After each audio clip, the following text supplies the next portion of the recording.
Ano yung Delphin Santiago? Lahat.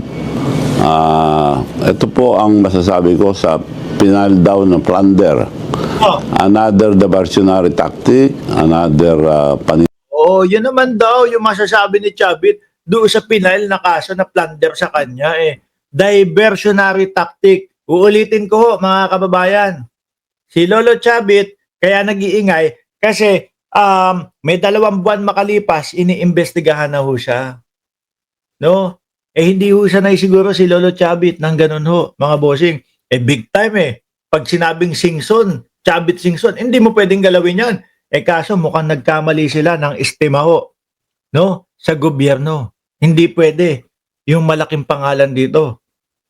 Ang importante dito, pata sa mamamayang Pilipino. Hinira. Walang katotohanan po yan.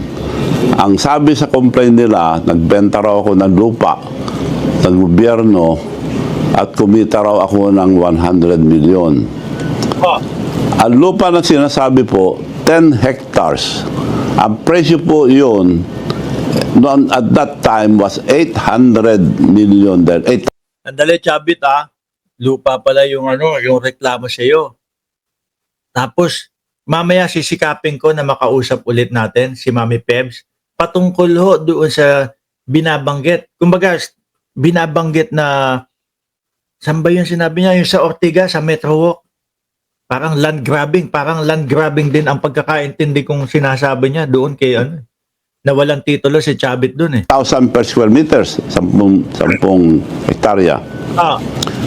Binenta ko lang sa munisipyo ng 120. So, nalugi po ako ng 680 million. Hindi ako bita. Sino po Naku, nalugi pa. Nalugi pa naman daw siya. Oh, hindi daw siya kumita. gawa niyan? Ako lang na sincero tumutulong sa ating bansa. Tumulong ako sa aming munisipyo. On record, 8,000 per square meters noon. That means 10 hectares is 800 million. Binenta ko lang ng 1.2. So nalugi po ako. Ulitin ko lang, nalugi ako ng Kayo naman, kinasuhan nyo pa, siya na nga daw ang nalugi. Ang ending pa ho nito, siya pa hero nito. 680 million. So tumulong lang po ako. Itong mga nagsasabing ito, dati ng extortionist. Si Atty. Tilly Cordero, pinsang buo yung tinalo ko na mayor sa Narbacan.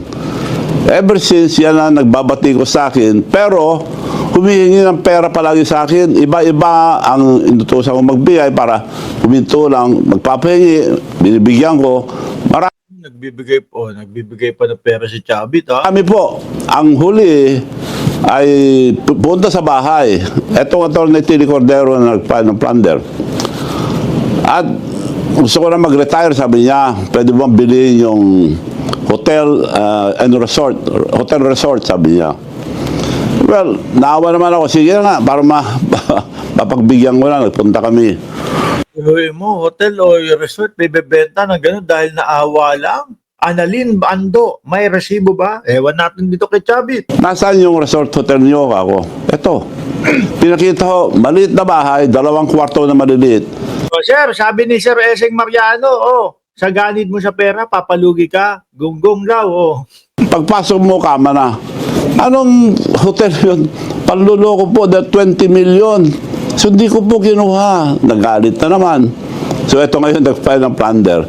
Walang katotohanan yan dahil kumita pa ang gobyerno dyan. Ang presyo ngayon dyan, 20,000 na per square meters. At kung 20,000, kita pa sila ng napakalaki. 200 million ang presyo niyan. 12, kumita sila ng 12,000 per square meters. Tama ba? Parang hirap paniwalaan nga. Sabi ni Sir Eseng Mariano, ganid ka daw sa pera. 1.2 ko lang binigay. Ako nag-arrange lahat. Hindi ko na nililipat ang pangalan dahil parang hindi ako madouble sale dahil parang tulong ko lang sa munisipyo. Kung Siya naman pala tumutulong, bakit nyo kinasuhan? gusto ko po kumita, di binenta ko yung tamang presyo, kumita pa ako ng malaki. So, yun po, kalukuhan itong ginagawa nila. overpriced daw ng 100 milyon. Ang presyo daw 45, no? 49 million. So kalukuhan na to, gawa ng attack dog na naman ito. Ako, yan na naman, nasabihan na naman ng attack dog. Tayo, sinabihan tayo, mga attack dog tayo. Yung mga sumisigaw ng kurakot sa kanya doon sa EDSA, sinabihan, attack dog din daw. Lagi may attack dog doon, no? At may nagpupundo na naman dito ng malaki. Ako, may pondo na naman. Ay, Manong, ang sinabi ni Pebbles Talaquera, ikaw daw, di umano, yung nagpopondo o nagbayad doon sa mga retired mga retired na mga militar. 300,000 daw per head yun, laki nun. Palalaki nila. Kung sa ombudsman, dapat halungkatin nila yung final ko sa pinsang buo niya, matagal na yan, nakaparking lang sa ombudsman.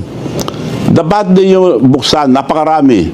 Ginamit nila ng mahigit 100 farmers sa resolusyon na pirmado ng Vice Mayor, Vice Mayor and all the councilors. May assignment si Ombudsman Boying Remulla, hagilapin kung totoo yung sinasabi ni Chavit Singson na may kaso nga daw. Pirmado nila lahat yung resolusyon. Claiming in one barangay lang, Barangay Solbec, 65,000 farmers for the benefit, naglagay sila ng 9 million for the benefit of 65,000 farmers of Solbec. Ang populasyon po, Narbacan, at that time, 44,000 lang. Isang barangay lang, ang liwanag po na panluloko. Billions po nawala sa Narbacan bago ako nag-mayor. Inayos ko na ang Narbacan, binitawan ko na, binigay ko na sa iba. So, nakatulong ako sa buong Narbacan, masisang kayo magtanong. So, yun po ang issue ngayon. Paninira na naman yan at maliwanag na wala kami ginawang masama. Tingin ko sa korte nyo kailangan ipaliwanag yan.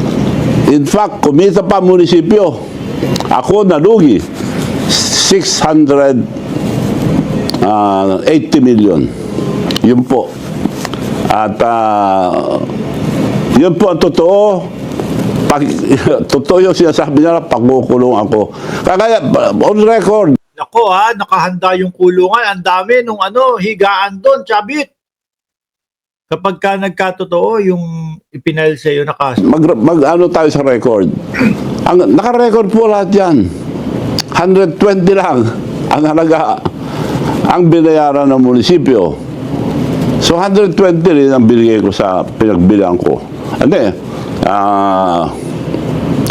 Lugi ako. Basta Ayun, nalugi pa daw si Chavit Singson. Hindi daw po siya kumita. Siya yung nalugi ng 12,000 per square meters. Kasi daw ho, 20,000 per square meter. Ibinenta niya lang daw ho ng 8,000. Lugi pa pala si Manong Chavit. Ba't nyo kinasuhan?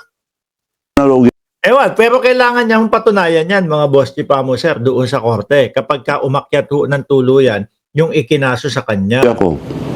Walang 148 na sinasabi nila. Dahil ito, ulitin ko po, yung nag-file Tili Cordero, attack dog, and extortionist. Pinailan na namin ngayon lang. Noon pa dapat araw, pinailan na namin ang kaso ngayon. Maraming salamat po. Naging ganun yung sinasabit ni Manong Chavit, no? Kapag kami kumakalaban sa kanya, attack dog yan. Binayaran yan.